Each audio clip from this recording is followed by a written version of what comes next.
تو سر وہ جو یوسیز کو ماہانہ 12 لاکھ روپے ملتا ہے، آپ لوگ تنخواہیں بھی دیتے ہیں، آپ لوگ کو پراپرٹی ٹیکس بھی مل رہا ہے، تو مطلب یہ تو آپ کو ریگولر مل رہا ہے نا، اب اس میں تو پرابلم نہیں ہے کہ جو ایک بجٹ انہوں نے فکس کیا تھا جناب تنخواہوں کے مد میں دیں؟ آپ خود بتائیے کہ 12 لاکھ روپے مل رہے ہیں، ابھی 12 لاکھ بھی ملنے شروع ہوئے اس سال سے نا، 12 لاکھ سے پہلے تو 5 لاکھ ہی ملتے تھے، تو 100% تنخواہوں میں چلے جاتے تھے، اب چلیے 12 لاکھ مل رہے ہیں تو آپ نے 6-7 لاکھ کی تنخواہیں دے دی کیونکہ تنخواہیں بڑھ بھی رہی ہیں، باقی بچے 4-5 لاکھ میں ماشاءاللہ جو اسٹیم گورنمنٹ کا سسٹم ہے نا، جس کے ذریعے سے سارے کے سارے لوگ کام کرواتے ہیں، وہاں ماشاءاللہ 50-60% وہ کھا لیتے ہیں اس کا، جو آڈٹ والا ہے، جو انجینئر ہے، وہ سارے کے سارے، تو اور پھر یوسی سے آپ کیا ڈیمانڈ کریں گے؟ یوسی والے تو بیچارے گٹر کے ڈھکنے لگانا یا بلب لگانا میکسیمم یہ کام ہے جو وہ کر سکتے ہیں، اور میرے خیال میں تمام یوسیز یہ کام کرنے کی کوشش کر رہی ہیں، لیکن بات یہ ہے کہ پورا کراچی انہی یوسیز پر مشتمل ہے نا، اور گورنمنٹ آف سندھ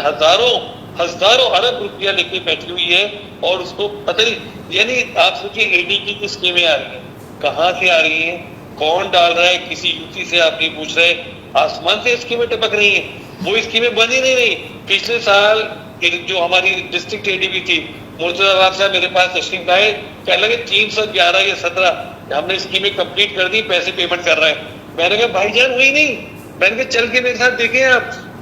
5 سال میں ایک سڑک لکھی بنی ہے، کوئی نہیں وہ اسکیمیں، اور آپ پیسے ہم کو دے رہے ہیں۔ تو یہ صورتحال ہے کہ آپ نے جو پورا یہ کرپشن کا دھندا مچا رکھا ہے کہ آپ اربوں روپیہ خربوں روپیہ کراچی میں ضائع کر رہے ہیں، اور یوسیز کو 3-4 لاکھ روپے میں کہہ رہے کام کراؤ، مطلب کچھ تو بنتی ہے۔ بہت شکریہ ایڈوکیٹ سیف الدین صاحب ہمارے ساتھ موجود تھے۔